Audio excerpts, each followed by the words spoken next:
दोस्तों आज का वीडियो बहुत ही इम्पोर्टेंट है जिसमें आप लोगों को बताएंगे कि आप फ्लावर पॉट कैसे तैयार कर सकते हैं। जैसा कि आप एक देख रहे होंगे बोतल में हमने एक फ्लावर पॉट बनाया है जो कि बहुत अच्छा है और इसको आप कहीं भी रख सकते हैं। आप अपने ऑफिस में भी रख सकते हैं, आप अपने रूम में भी रख सकते हैं, कहीं पर भी इसको रख करके और उसकी दुगनी खूबसूरती आप अपने घर की और अपने कमरे की दुगनी खूबसूरती बढ़ा सकते हैं। इसको आपको कैसे तैयार करना है पूरी डिटेल में आपको हम बता रहे हैं शुरू से अंत तक। तो दोस्तों तैयार हो जाइए। एक बोतल ले लीजिए 2 लीटर का। ऊपर की आपको रेपर उतार देनी है। रेपर उतारने के बाद कुछ इसमें छेद करने हैं जो आप किसी भी सहायता से कर सकते हैं। अगर आपके पास आयरन है तो आयरन की सहायता से आप इसको आसानी से कर सकते हैं। छिद्र आपको जिस प्रकार से हम दिखाई दे रहे होंगे, हमने दिखाया है, इस प्रकार से आप छिद्र बना सकते हैं। लेकिन अगर इसको ग्राफ की सहायता से सीखना चाहें तो आपको हम ग्राफ की सहायता से बता रहे हैं। पहले आपको एक लाइन में डॉट्स बना देने हैं, यानी जो बोतल है बोतलों के चारों तरफ एक लाइन में डॉट्स बना देने। फिर इसकी ऊपर की जगह जो होती है उस पर भी आपको डॉट बना देने, यानी जिग जैग की तरह आपको डॉट बना देने हैं। ये डॉट आपको 3 बार लेने हैं और 3 इंच की जगह छोड़कर। फिर ऊपर आपको वी शेप में कुछ हिस्सा भाग काट लेना है जिस तरह से हमने काटा हुआ है। ये भी आप अगर किसी गर्म धातु से काटेंगे तो आसानी से इसको आप कट कर सकते हैं और फटने के और बोतल ख़राब होने के चांसेस बहुत कम रहते हैं। तो इस प्रकार से आप पहले बोतल को तैयार कर लीजिए।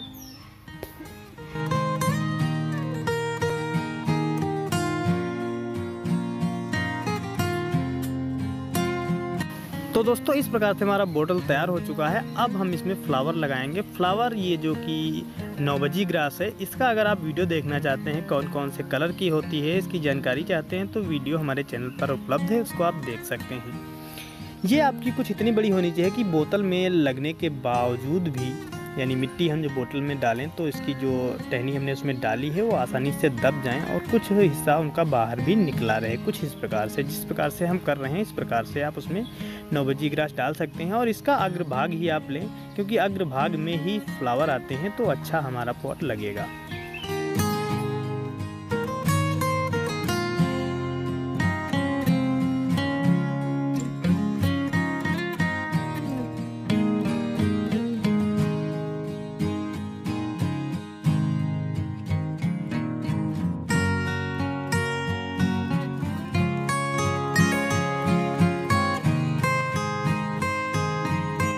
फ्लावर घास बोतल में डालने के बाद हमें कंपोस्ट खाद ले लेनी है जो कि गोबर की सड़ी हुई अच्छी खाद है। फिर उसमें हमें थोड़ी मिट्टी भी मिला लेनी है। मिट्टी और गोबर की खाद मिलाने के बाद हमें बोतल के ऊपर वाला हिस्सा जिसमें कि हमने वी शेप में कट किया था वहाँ से हमें मिट्टी को डाल देना है। मिट्टी को कुछ इस प्रकार से डालना है जिस प्रकार से हम डाल रहे हैं। आप ट्यूटोरियल देखकर ही बिल्कुल सीख सकते हैं, हमें बताने की ज़रूरत ही नहीं है, तो सीखते रहिए।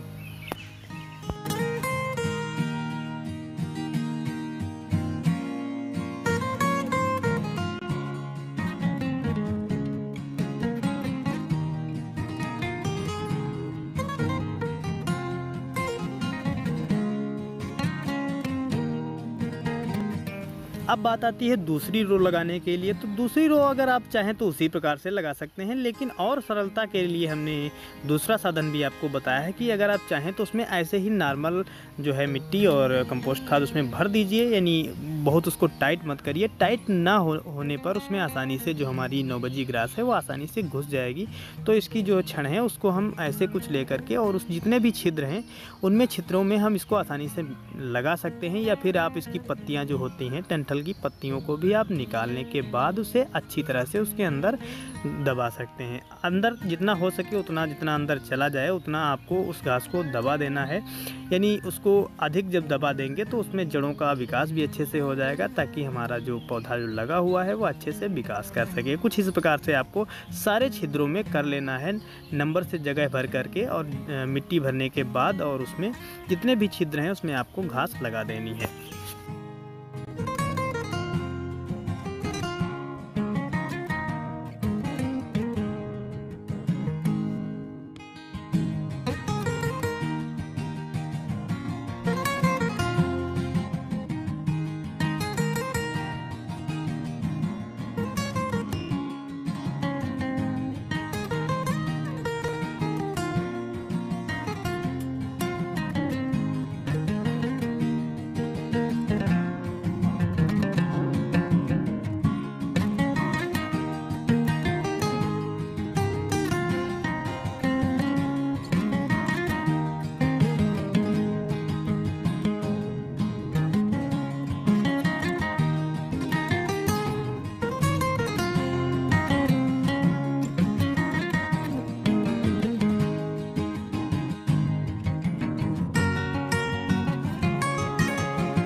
तो इस तरह से हमारे पूरे पॉट में जो है घास लग चुकी है। और अगर आप चाहें तो इसकी एक बार कटिंग भी कर सकते हैं। कटिंग करने से क्या होता है, सारी हमारी जो फ्लावर है, घास है, वो सारी एक जो है सीरीज में चलती है, जिससे कि काफ़ी खूबसूरत लगती है। यानी कटिंग करने पर एक साथ ही इसका विकास होता है और अच्छे से एक साथ बढ़वार करती है, तो बहुत अच्छी लगती है। तो ऐसे तैयार कर लीजिए। तैयार करने के बाद आप इसको पानी भी दे सकते हैं। पानी आप ऊपर के हिस्से से दे सकते हैं। अगर आपकी जो बोतल में पानी पूरी नीचे तक नहीं पहुंच रहा है तो आप इसको किसी बर्तन में भी इसको डुबाकर पानी दे सकते हैं। उसका भी आपको अभी तरीका हम आगे दिखाने वाले हैं कि कैसे आप इसको डुबोकर पानी दे सकते हैं। लीजिए दोस्तों, हमारा जो प्लांट था वो तैयार हो गया है। अब इसका विकास होने की बारी हो चुकी है। तो आपको 7-8 दिन में कुछ विकास दिखाई देने लगेगा और ये धीरे धीरे नई पत्तियों का विकास करने लगेगा और नए किले इसमें निकलने लगेंगे। इसको आप 1 महीने में इसमें फ्लावर आपको मिलने लगेंगे। इसको अगर आप चाहें तो इस तरह से भी आप इसकी सिंचाई कर सकते हैं। एक बड़ा टब का बर्तन ले लीजिए और आप उसमें इसको डुबोकर भी अच्छे से सिंचाई कर सकते हैं। सबसे अच्छा साधन यही है